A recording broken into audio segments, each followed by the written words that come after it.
Dear student, how are you? I am all by the grace of Almighty Allah. Now I am describing about a graph chart. This is an important topic. I hope you will learn and practice at home. Please, let's go start our topic. Our topic is graph and chart. Our topic is graphs and chart.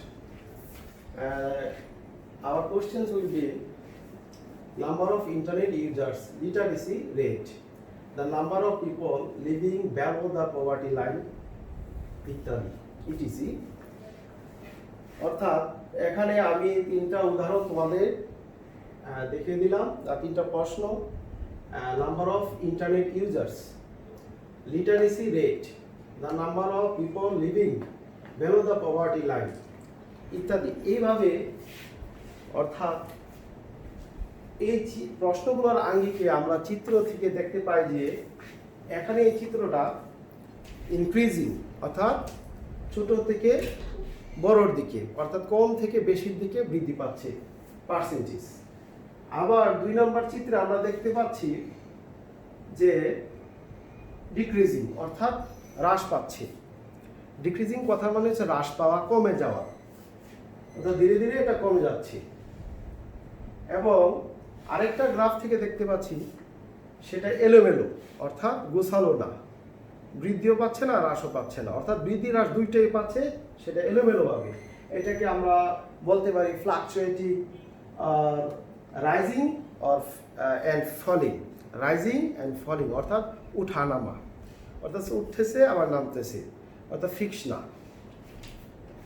তার সময় এখন আমরা দেখি কিভাবে আমরা এই গ্রাফের এই ছকটা, এটা একটা ছক। তোমরা যদি খাতা নিয়ে এই যে কোনো একটা টপিকের যে কোনো একটা প্রশ্নের নাম এই সাবজেক্ট এখানে বসায় দাও, তাহলে সেটা একটা পূর্ণাঙ্গ গ্রাফ হয়ে যাবে ওই বিষয়ের উপর, বিষয়ের উপর। যেমন আমরা যেভাবে লিখবো আমাদের খাতায়, অবশ্যই তোমরা বাড়িতে এইটা মুখস্থ না, এটা একটা ফ্রেম, একটা ছক। তোমরা বাসায় এই ছকটা তুলে এই বিষয়বস্তু, এই সাবজেক্ট যেখানে সাবজেক্ট লেখা আছে ওই স্থানে, এবং যেখানে according to year first second percentage দেখছে সেখানে পার্সেন্টেজটা উল্লেখ করতে হবে। এবং যেখানে first year, second year, third year সেখানে বছরগুলোর নাম বসাতে হবে। এবং যেখানে সাবজেক্ট সেখানে প্রশ্ন, তোমার পরীক্ষায় যে প্রশ্নটা আসবে ওইটার নাম বসিয়ে আমরা যদি খাতায় এটা প্র্যাকটিস করি, তাহলে আমাদের পূর্ণাঙ্গ গ্রাফ চার্টের বর্ণনা হয়ে যাবে। অর্থাৎ তুমি সেটা কমনভাবে করতে পারো, অথবা তোমাদের বইতে এক একটা গ্রাফ এক এক রকমভাবে বর্ণনা দেওয়া আছে। তাই আমি ওইটাও বলবো না যে তোমরা পড়ো না বা দেখো না, ওইটাও পড়বা যদি ভালো লাগে। আর যদি মনে করো না আমি একটা পড়ি এবং একই রকম ধাঁচে বা সহজভাবে কিভাবে লিখতে পারি, তাহলে তুমি এটা আমার এই গ্রাফ চার্টটা ফলো করতে পারো। তাইলে আসো এখন আমরা দেখি উত্তরটা কিভাবে আমরা শুরু করতে পারি পরীক্ষার খাতায়। দি গ্রাফ নেরেটস, রিপ্রেজেন্টস, শোজ, ডেমনস্ট্রেটস, এই ওয়ার্ডগুলোর যে কোনো একটা আমরা পরীক্ষার খাতায় লিখবো। নেরেটস মানে বর্ণনা করে, এই গ্রাফটা বর্ণনা করা হচ্ছে। শোজ দেখাচ্ছে, রিপ্রেজেন্টস প্রতিনিধিত্ব করছে বা দেখাচ্ছে, ডেমনস্ট্রেটস প্রকাশ করছে, এরকম। অর্থাৎ এগুলা নেরেটস, রিপ্রেজেন্টস, শোজ, ডেমনস্ট্রেটস এটা একই অর্থ প্রকাশ করে। যে কোনো একটা ওয়ার্ড আমরা এখান থেকে নিব। The survey from first year এখানে আমরা প্রথম সাল, আমাদের চিত্রের প্রথম সাল, অর্থাৎ ইনক্রিজিং এর প্রথম সাল 2013 8% ছিল, ডিক্রিজিং এ 2013 40% ছিল, ফ্লাকচুয়েটিং এ প্রথম সাল আমাদের 15% ছিল। অর্থাৎ যেটা আমাদের প্রশ্ন, অর্থাৎ উত্তর তো আমাদের চিত্র আসবে একটা, উত্তর আমরা দিব একটা। পরীক্ষার খাতায় আমরা অবশ্যই চিত্র লিখব না, পরীক্ষার খাতায় অবশ্যই আমরা চিত্র দিব না, চিত্র প্রশ্নে থাকবে, আমরা শুধু উত্তরটা বা বর্ণনাটা লিখব।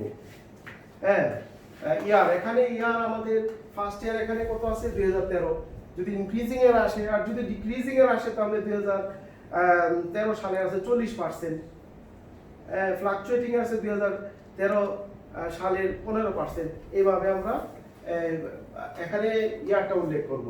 আর এই যে এখানে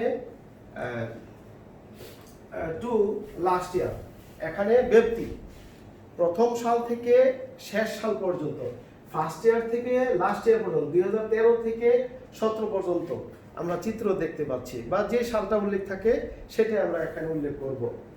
the graph covering this total years, এখানে আছে 1 2 3 4 5, অর্থাৎ 5টা ইয়ার। তো টোটাল ইয়ার্স এখানে আমাদের আসবে 5 years, total 5 years. indicates that the percentage of subject এখানে আমরা লিখব যে প্রশ্নটার মধ্যে ইন্টারনেট ইউজার যদি থাকে, ইউজার লিটারেট থাকলে লিটারেট, অথবা the number of people living below the poverty line, অর্থাৎ এটা হচ্ছে আমাদের সাবজেক্ট। প্রশ্ন আছে আমাদের এই হোয়াইট বোর্ডে আছে 3টা, কিন্তু আমাদের পরীক্ষায় আসবে এরকম যে কোনো একটা, বা তোমাদের সিলেবাসে বা তোমাদের সাজেশন পেপারের একটা। এইভাবে আমরা সেটা এখানে সাবজেক্টের স্থানে বসিয়ে দেব।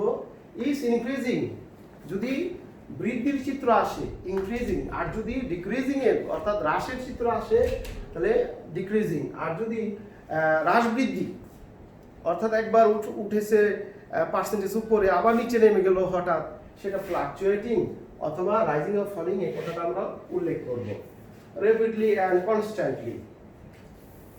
ইন এখানে ফার্স্ট ইয়ার লেখা আছে, ফার্স্ট ইয়ার বলতে এখানে 2013, এখানে 2013 সালে, এখানে 2013 সাল আমরা উল্লেখ করব।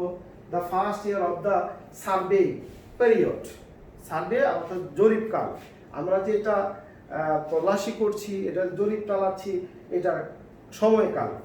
উই ক্যান সি দ্যাট, আমরা দেখতে পাচ্ছি যে, তাহলে এখানে subject number of internet users যদি এটা আসে পরীক্ষায়, আর যদি লিটারেসি রেট আসে তাহলে এখানে সাবজেক্টের জায়গায় আমরা এটা বসাবো। আর যদি number of people living below the poverty line এটা আসে তাহলে আমরা সাবজেক্ট এখানে এটা উল্লেখ করব, ওয়াজ।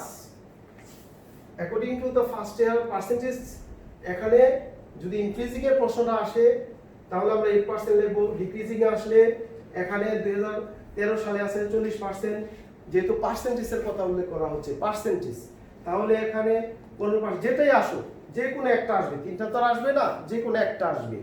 হ্যাঁ, ইয়ার পার্সেন্টেজ হুইচ ইনক্রিজড, যদি বৃদ্ধির হয় ইনক্রিজ, যদি কমের হয় ডিক্রিজ, যদি ওঠানামা করে তাহলে fluctuated to according second year আছে এখানে, সেকেন্ড ইয়ার পার্সেন্টেজ আছে এখানে 15%, আর এটাতে আছে 28%, এটাতে আছে 8%, যেটাই আসুক আমরা সেটা খাতা আলাদা আলাদা করে প্র্যাকটিস করব লিখে লিখে, তাহলে তোমার এটা হয়ে যাবে, হ্যাঁ পূর্ণাঙ্গ হয়ে যাবে। অ্যাকর্ডিং টু দা, আচ্ছা অ্যাকর্ডিং টু সেকেন্ড ইয়ার তো বললাম।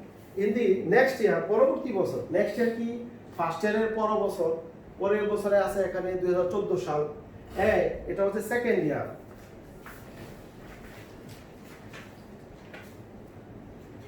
In third year, second year এইভাবে আমরা লিখবো যে according second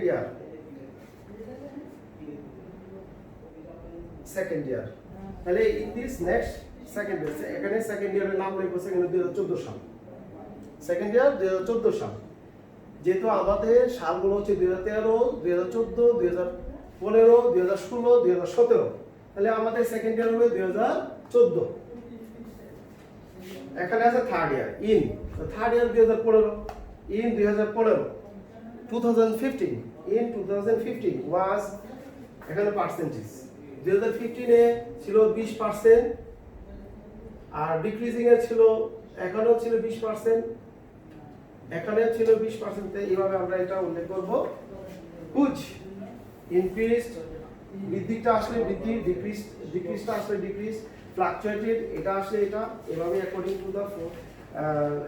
two fourth year percentage, এখানে লিখবো ফোর্থ ইয়ারের অর্থাৎ চতুর্থ সালের পার্সেন্টেজ 28 ছিল, এখানে 28% উল্লেখ করব। ইন ফোর্থ ইয়ার, অর্থাৎ ফোর্থ ইয়ার কত 2016 সাল, এখানে ইন ফোর্থ ইয়ারের জায়গায় আমরা লিখব 2016 সাল। এট লাস্ট অর্থাৎ সবশেষে, অর্থাৎ এখানে আমাদের 5টা সাল আছে, 2013, 2014, 2015, 2016, 2017, 2018 থাকতে পারে, যত সালই আসুক আমরা এইভাবে পর্যায়ক্রমে লিখে যাব। হ্যাঁ, at last in fifth year এখানে সালটা কত 2017, তাহলে আমরা এখানে লিখব 2017।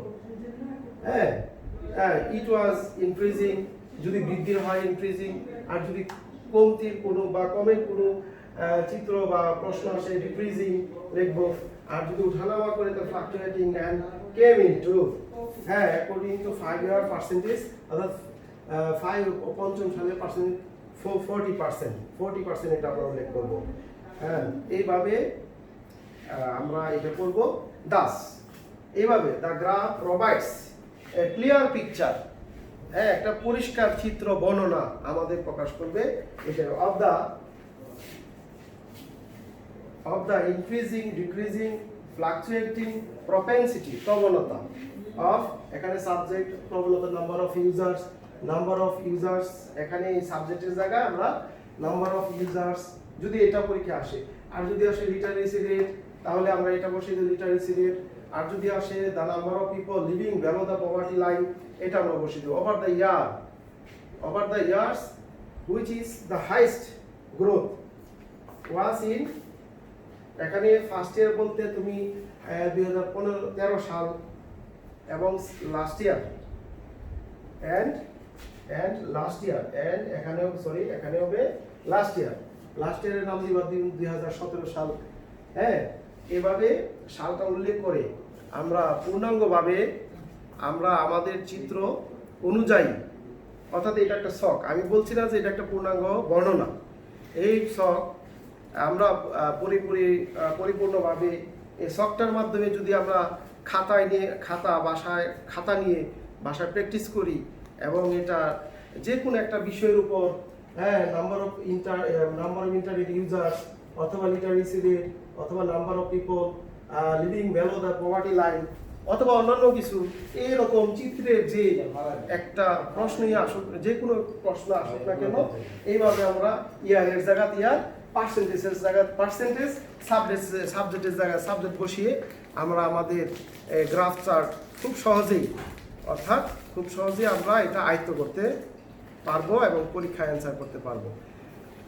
Thank you for watching or hearing my lecture. Thank you, student. I hope you will practice well at home. Thank you.